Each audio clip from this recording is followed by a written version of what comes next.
Hoy entramos a una nueva serie de enseñanzas que se llama Fuera de Serie. O sea, bueno, en los siguientes domingos vamos a estar aprendiendo algo muy importante.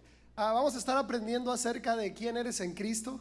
Vamos a trabajar con el corazón de las personas. Vamos a elevar también el corazón de las personas, a redireccionar los pasos, a restaurar propósitos, pero sobre todo queremos restaurar, obviamente, el que entendamos que Dios nos ama demasiado y que ha hecho grandes cosas por nosotros, pero también restaurar el amor y la autopercepción que tú te tienes como hijo de Dios. Entonces, si vamos a hablar de alguien o de algo fuera de serie, vamos a hablar de los hijos de Dios. ¿Verdad que los hijos de Dios somos fuera de serie? ¿Verdad que sí? Verás, voltea con alguien y ve qué tan fuera de serie son los hijos de Dios. Mira, velo. Yo sé que hay algo especial en cada persona, un propósito especial en cada persona, y a través de estos domingos vamos a hablar de algunos personajes de la Biblia con los que nos vamos a identificar y obviamente seguir creciendo. Pon tu mano. Bueno, la sesión número 1 de esta nueva serie, fuera de serie, se llama Una burra que habla. O sea, sin agraviar, digo, no. Si hay algo, si vamos a hablar de cosas fuera de serie, en la Biblia aparece una historia donde hay una burrita que habla y es mejor que el de Shrek, ¿ok? El burrito, de verdad, el de burrito de Shrek es una mentira. El de la Biblia es verdad. Creemos que todo lo que dice la palabra de Dios es verdad. Y bueno, quiero abrir el tema de hoy contándote algo. Yo sé que muchos de nosotros hemos visto un programa que está en History Channel que se llama El Precio de la Historia. ¿Has visto este programa, El Precio de la Historia? Mira, en el momento en el que tú prendas History Channel está el precio de la historia. O sea, si tú prendes la televisión a las 5 de la mañana, está el precio de la historia en History Channel. Si lo prendes a la 1 de la tarde, está ahí Chom Lee y todo el grupo en el precio de la historia. Bueno, este programa trata de que es una casa de empeño, ¿no? Es una casa de empeño en la ciudad de Las Vegas. Y llevan cada cosa rara obviamente a hacer un intercambio, a vender las cosas o algo así. Pero en el precio de la historia yo he descubierto algo fenomenal. Por ejemplo, yo soy músico. Sí, bueno, sirvo a Dios de la música desde hace muchos años, pero los instrumentos musicales llegan a ser muy, muy valiosos, muy costosos. Pero hay algo muy curioso en los instrumentos. Depende de quién fueron y depende de quién los tocó, se hacen aún más valiosos.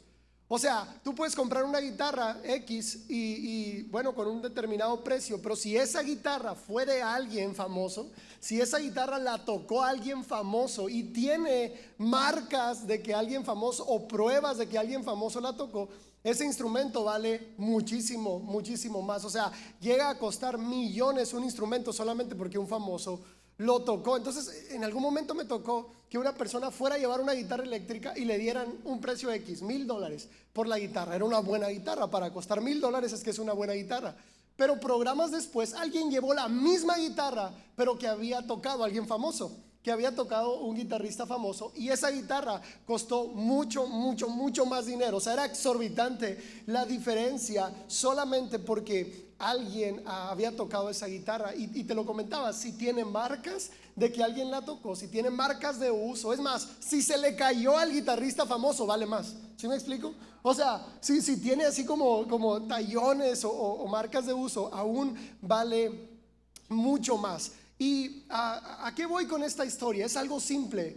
El ser humano sí tiene un valor como ser humano. Es cierto, tenemos un valor. Hay un valor intrínseco en la naturaleza humana porque somos creación de Dios, como toda la creación de Dios tiene valor. Pero hay un valor que de verdad se super eleva, no sé cómo explicártelo, cuando un ser humano es tocado y usado por la mano de Dios. O sea, si un ser humano puede tener un valor cuando esa persona tiene la bendición de Dios, es más, cuando esa persona tiene cicatrices de haber sido usado por Dios, tiene marcas de haber sido usado por Dios, le pertenece a Dios, el valor de esa persona es incalculable, incalculable. Mira, en el jardín del Edén, cuando Adán y Eva pecaron, mucha gente dice que perdieron su relación con Dios. Pero yo veo a Dios hablando en todo el Antiguo Testamento con personas. O sea, yo creo que no perdieron su relación con Dios porque aún fuera del huerto, Dios siguió hablando aún con ellos. Lo que yo creo que Adán y Eva perdieron al pecar fue el valor. su valor. O sea, la bendición de Dios que tenía, la mano de Dios estaba sobre Adán y Eva, y eso los hacía valiosos y bendecidos. Y ellos desobedecieron a Dios y decidieron salirse de la bendición de Dios. Y a partir de que Adán y Eva salieron de la bendición de Dios, el ser humano ha buscado encontrar valor en cosas que no le dan valor. Ahora la gente necesita vestirse de determinada manera, tener determinadas cosas, estudiar determinadas carreras o vivir en determinada zona, aparentar, porque como perdieron su valor, necesitan encontrar valor en otra cosa. Pero te tengo una noticia hoy: tu valor solamente va a ser restaurado cuando la bendición de Dios esté sobre ti. Cuando la mano de Dios esté sobre ti. Nosotros como seres humanos podemos acumular riquezas. Aún podemos tener el éxito social que mucha gente aspira a tener, pero aún seguimos careciendo de valor, porque nuestro valor una y otra vez va a radicar en que la bendición de Dios esté sobre nosotros. Y vuelvo a la misma analogía de la guitarra: si tienes marcas de haber sido usado por Dios, el valor es mucho más. Si te has caído siendo usado por Dios, el valor es mucho más, porque mira, cuando la mano de Dios está sobre ti y cuando la bendición de Dios está sobre ti, no te caes solo, te caes en la mano de Dios, te caes en la bendición de Dios. Cuando fallas, pero en la bendición de Dios. Cuando te equivocas, tal vez todos cometemos errores, pero tenemos una seguridad de que estamos en la bendición de Dios, de que la mano de Dios está sobre nosotros. Y bueno, quiero contarte una historia que viene en la Biblia, que aparece en el libro de Números capítulo 22 al 24, y es la historia de Balac y Balaam. Eran dos. Bueno, Balac era un rey que no pertenecía al pueblo de Dios, y Balaam era un profeta que Balac había, no sé, comprado o que le había pagado para maldecir al pueblo. Mira, en esta historia, el pueblo de Israel acababa de salir de Egipto y estaban acampando en el desierto. Estaban ahí esperando que Dios les diera instrucciones para ir a la tierra prometida.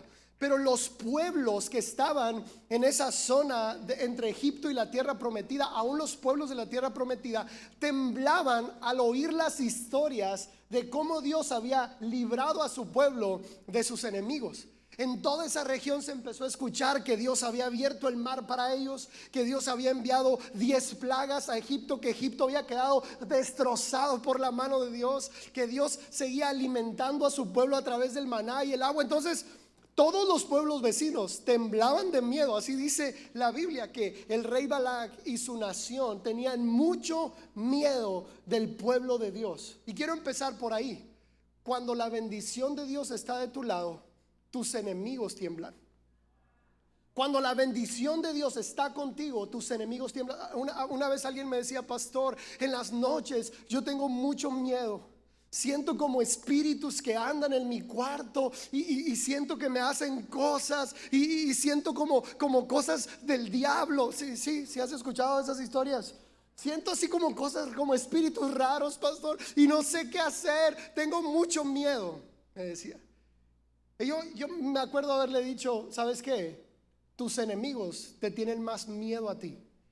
La Biblia dice que los demonios tiemblan delante de la presencia de Dios.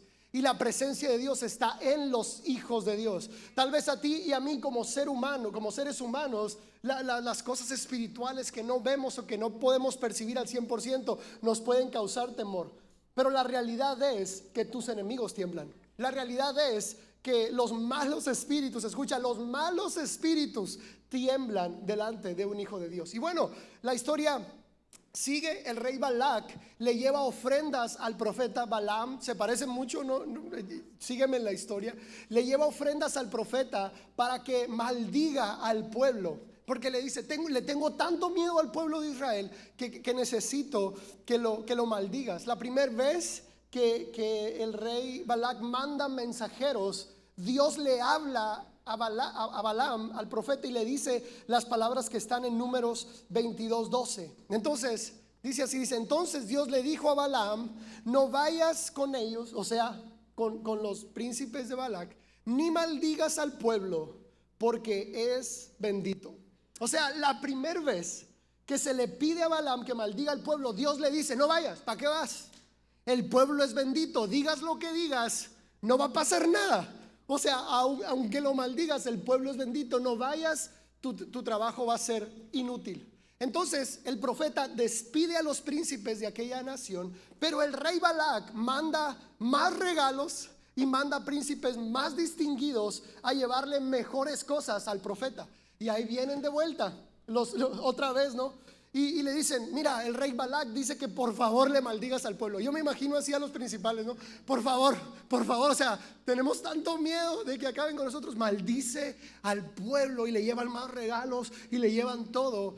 Y el profeta Balaam responde de una manera impresionante y dice: mira, aunque el rey Balac me llenara mi casa de oro y plata, no puedo decir lo contrario a la palabra que Dios ya ha dicho.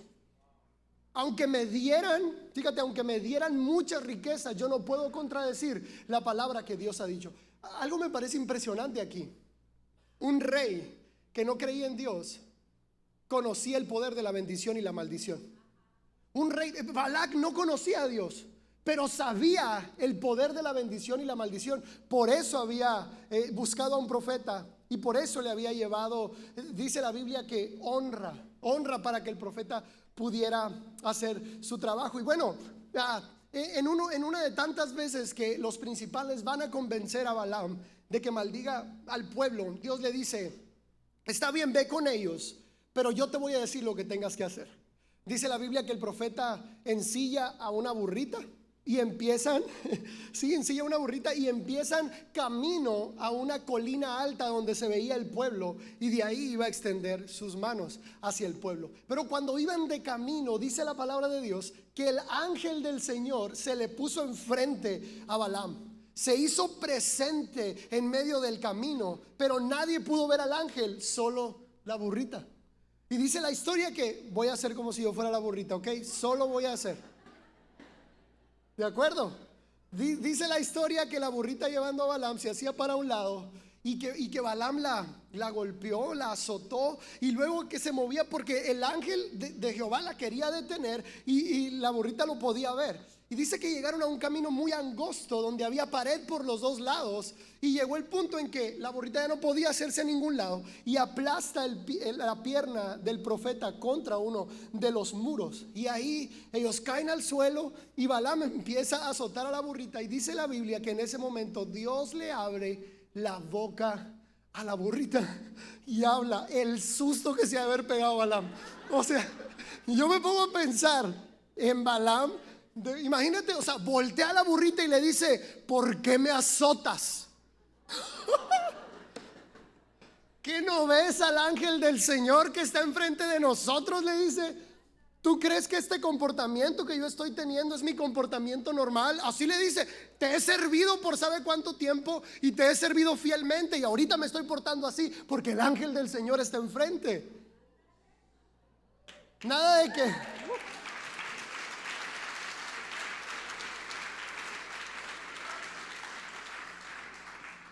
Dice la Biblia que Dios abre los ojos de Balaam y también puede ver al ángel del Señor.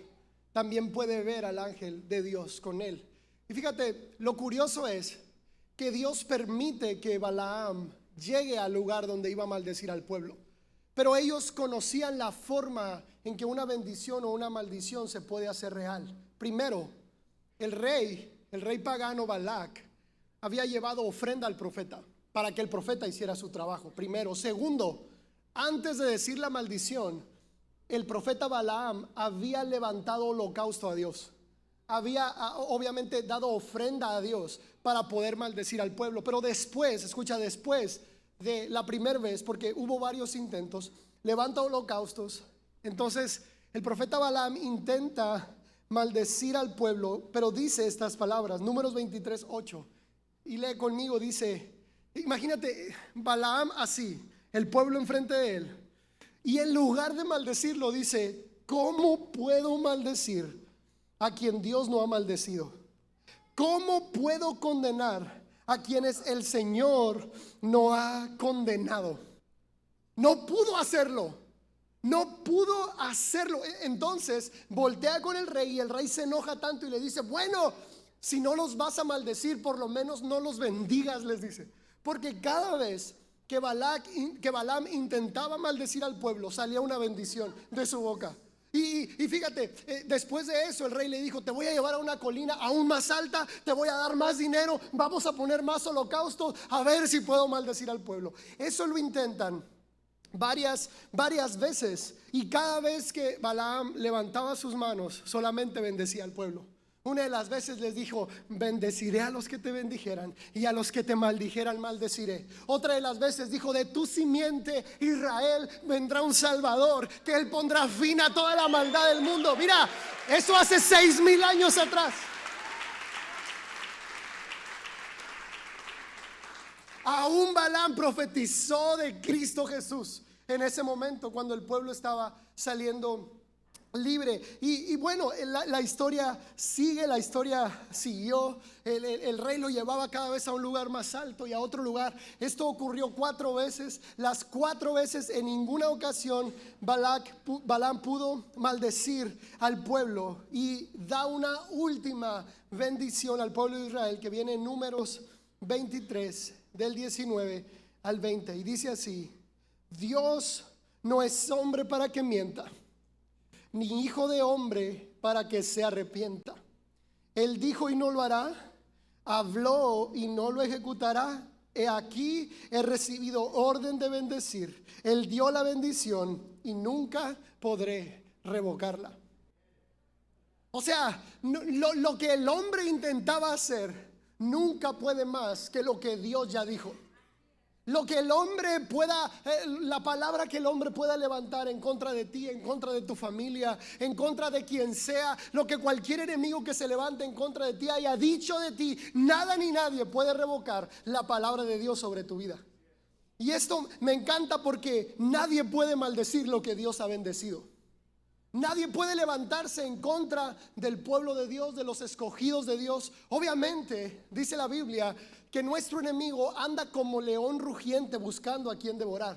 Pero anda como león, no es un león. Una vez escuché a un predicador que dijo, el enemigo es como un gato sin dientes, dice. ¿Sí? Se hace como león, dice, anda como león, pero no es un león. Solamente hay un león, y la Biblia le llama el león de la tribu de Judá, y ese león es Jesucristo mismo. No hay otro león. No hay otro león, solamente hay uno. Y así como un gato sin dientes, lo único que el enemigo puede hacer es, ¿sí? Hace como que es feroz. Es que no sé hacer como o sea, no sé. Hace como que te va a hacer daño, amedrenta, y dice, tu familia se va a destruir. Tus hijos no van a seguir a Jesús. Tu marido se va a ir, te vas a quedar solo. Y empieza a rugir, a mentir con su boca. Pero te lo vuelvo a repetir, nada ni nadie puede maldecir lo que Dios ha bendecido. Mira, la bendición de Dios es para siempre. Él no cambia de parecer. Él no dice, bueno, quiero bendecirte, pero ¿te portaste mal? Ay, es que sí, o sea, sí te quiero, pero yo tenía otra expectativa de ti. Yo creo que, es que empezó a hacer mal las cosas. Yo creo que le voy a quitar mi bendición. Dios no es así. Dios no es así. Mira, es cierto, no es bueno pecar. Es real, o sea, claro que limita nuestro desempeño el pecado y limita nuestra relación con Dios. Pero si Dios determinó bendecirte, nada ni nadie puede cambiar eso. Nada ni nadie puede cambiar la palabra de Dios sobre tu vida. Dios te declara bendecido y dice, y libre de condenación. Porque cuando una de las palabras que el profeta Balaam dice es, yo no he hallado, fíjate, yo no he hallado falta en Israel. Wow, o sea, Dios está enamorado, se pasa de lanza. Porque, te voy a explicar.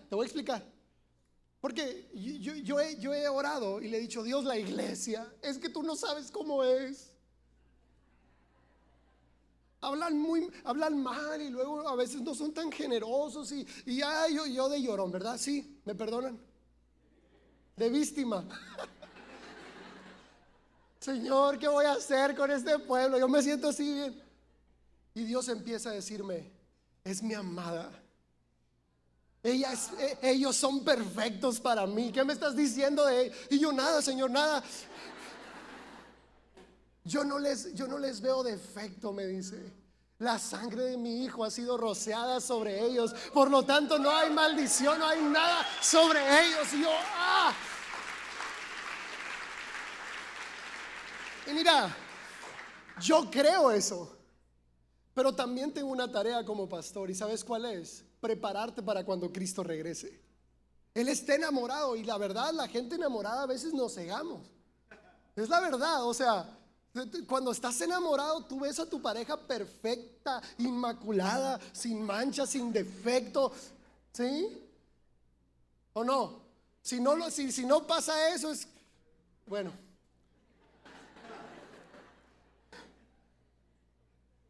Me fascina cómo Dios ve a la iglesia, porque nunca vas a hallar en la palabra de Dios una maldición en contra de su pueblo.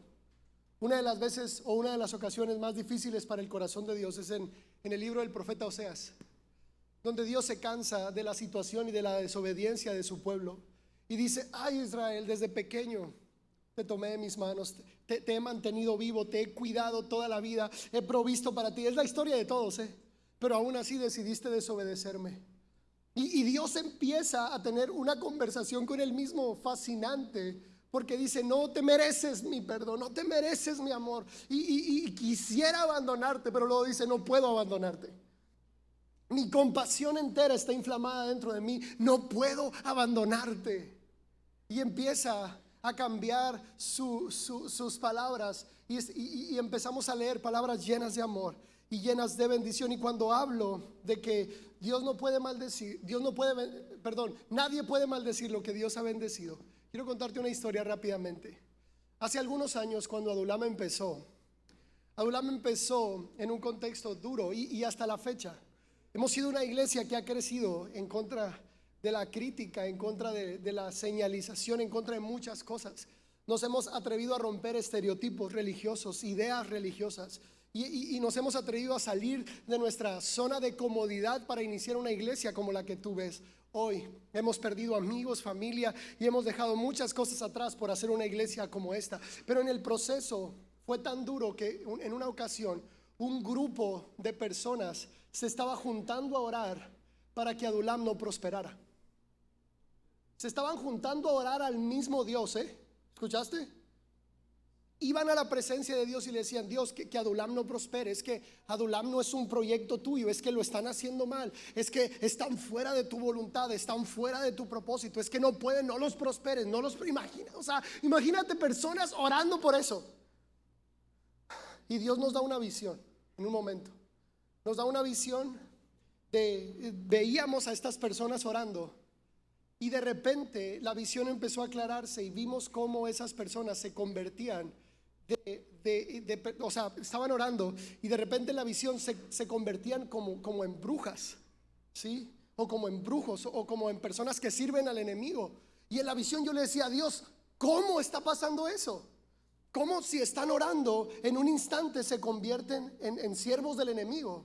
Y me dice: porque mi palabra dice que el pecado de la rebeldía es igual a la hechicería, y rebeldía es orar en contra de mi voluntad, y ellos están orando en contra de mi voluntad, porque yo quiero bendecir a Adulam, me dijo, porque yo quiero prosperar a Adulam, porque Adulam es un proyecto que ha salido de mi corazón. Mira, por eso en Adulam no hablamos mal de nadie. Por eso nunca nos vas a oír hablar mal de otro siervo de Dios, de otra iglesia, de otro grupo. Al contrario, a donde vamos abrazamos a los pastores de esa ciudad, honramos a los pastores de otras ciudades. ¿Sabes por qué? Porque no podemos maldecir lo que Dios ha bendecido, y nadie lo puede hacer. El rey David sabía que Saúl estaba mal en su reinado. El rey David sabía que el rey Saúl estaba haciendo las cosas mal. El rey Saúl había usurpado el trono que era legalmente de David. El rey Saúl quería matar a David, y cuando el rey David tuvo la oportunidad de matar a Saúl, dijo: jamás voy a tocar al ungido de Dios, aunque Saúl estaba haciendo mal las cosas. Y David se retira y a su tiempo Dios exalta a David y lo pone en el trono que le había prometido. Y esto es impresionante y te voy a explicar por qué. Porque es mejor estar en donde Dios ha decidido bendecir que intentar cambiar las cosas a tu manera porque algo no te gusta. Es mejor decir, mira, aquí está la bendición de Dios, yo quiero ser parte de esto. Mira, Dios está haciendo algo espectacular, algo bueno en este lugar, yo quiero ser parte de esto. Porque lo que Dios ha determinado bendecir es bendito siempre. Deuteronomio 28:7 es una palabra que Dios les dio a su pueblo y dice así: el Señor hará que tus enemigos se levanten contra ti, sean derrotados delante de ti. Por un camino saldrán hacia ti, pero por 7 caminos huirán de ti.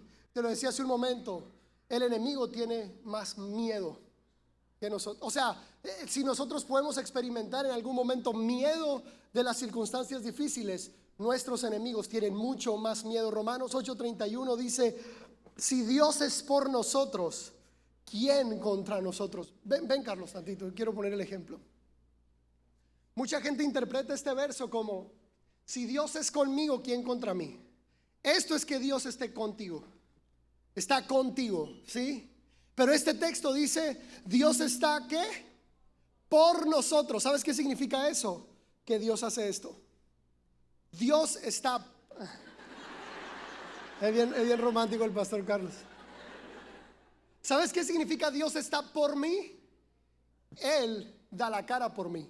Él va delante de mí. Él no está conmigo, Él está por mí. La bendición de Dios va delante de mí, detrás de mí, me sigue la bendición, pero Él es el que abre camino, Él es el que se encarga de mis enemigos, Él es el que se encarga de cumplir sus promesas. Lo único que Él quiere, gracias Nick, lo único que Él quiere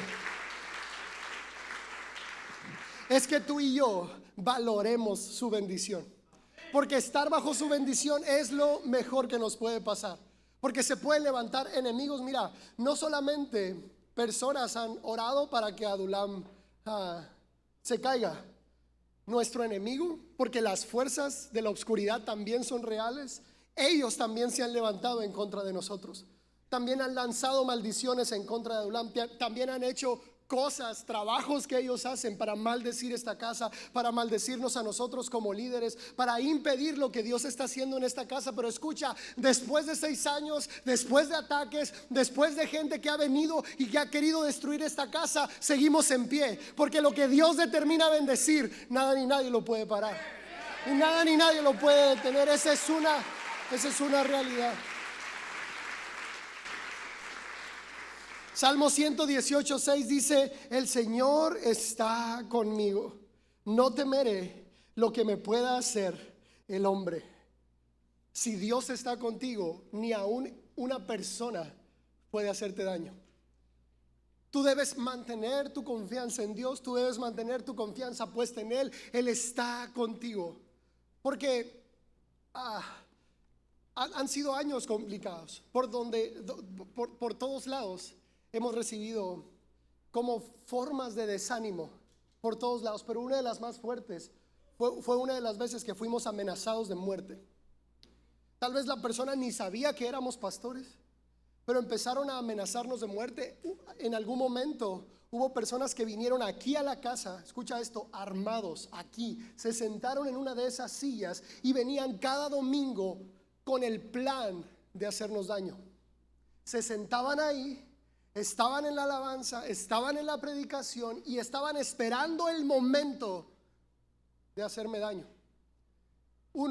Aunque estaban aquí, el Espíritu Santo nunca los dejó moverse de su lugar. Y te digo otra cosa, no solamente nunca los dejó moverse, meses después, ellos y sus familias recibieron a Jesús, los bauticé, su vida fue cambiada por la palabra de Dios. ¿Por qué?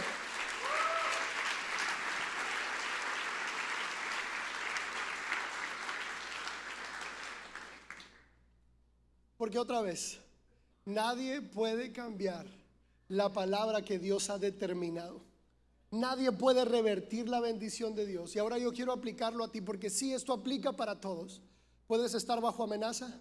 Alguien puede estarte persiguiendo, alguien puede intentar maldecirte o romper tu bendición, pero la bendición de Dios está contigo. Él está contigo. Tus enemigos huirán. Pero por último, la Biblia dice que somos más que vencedores. ¿Sabes qué significa más que vencedores? Es aquel que obtiene la victoria sin luchar. Este término más que vencedores se utilizaba en Grecia desde el rey Carlomagno.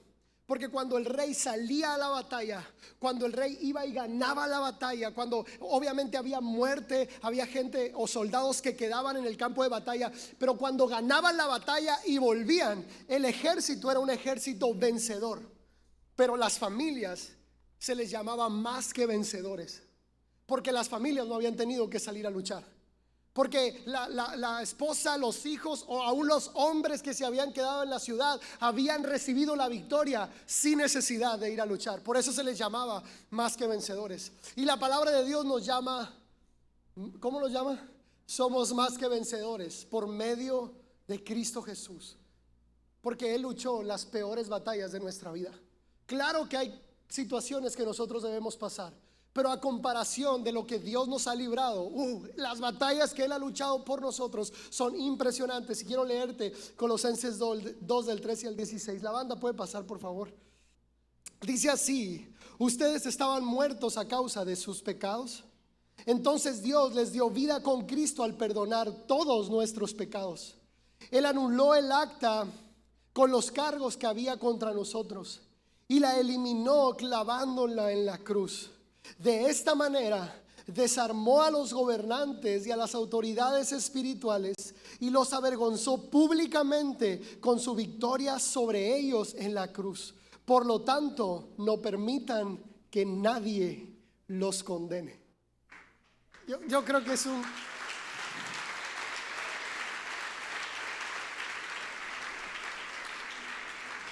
Mira, siendo enemigos de Dios, Él murió por nosotros. Siendo aún pecadores, Él murió por nosotros.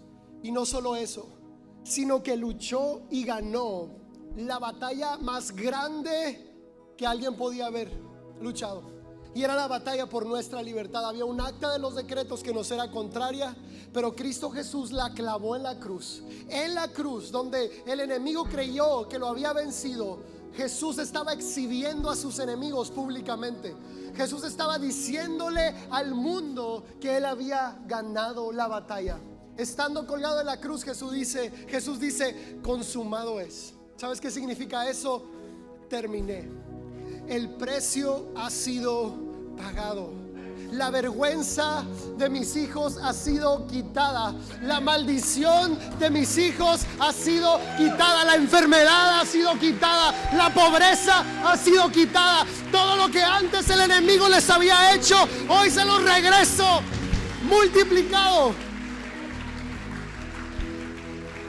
Él ahí en la cruz ganó nuestra batalla, toda nuestra batalla, toda. Todo fue consumado ahí, terminado ahí. A partir de ese momento, lo único que tenemos que hacer tú y yo es estar bajo la bendición de Dios. Es amar la bendición de Dios, es valorar la bendición de Dios, es buscar la bendición de Dios, porque en ese lugar, en la bendición de Dios, hay plenitud de gozo. Ponte de pie, por favor.